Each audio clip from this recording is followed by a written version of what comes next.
Gitme gelmek çok faydalıydı. Ve fakirane kıymetim de yoktu. Yalnız ben çok gidiyor geliyordum Sultanahmet'e. Ben resmi imamdım, köy imamıydım. Talebeler de vardı. Yine gidiyordum.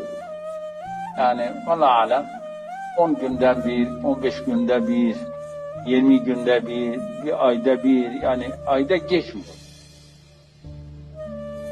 Bir gün mübarek bana çağırdı dedi, sen çok geliyorsun. Ahmet dedi, sen çok geliyorsun. Sen imamsın, senin cemaat var, senin vardır.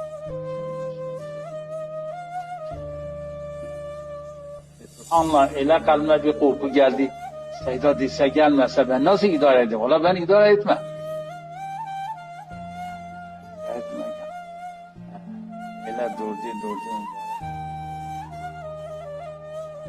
Ben dedi kurban olayım Seyda. Ben gelmesem dayanmıyor. Bir adam fakirdi, çoluk çocuğu vardı, mecbur gidiyor Antalya'ya, İstanbul'a, Ankara'ya çalışıyor. Biraz para toplanıyor, getiriyor. Kendi çoluk çocuğuna yediriyor. 10 gün, 15 gün, 20 gün baktı ki para bitiyor. Para bitti. Bir daha. Sonra benimki de öyle. Ben buraya gelince muhabbetim oluyor. İbadetimde huzur oluyor. Zikrimde huzur oluyor. Rabitemde huzur oluyor. Ben gidince yavaş yavaş eksiliyor, böyle bitecek, ben mecbur geldim. Mübarek gördü dedi, öyle. Hakikaten biz kendimize gördük yani. Yetme gelme.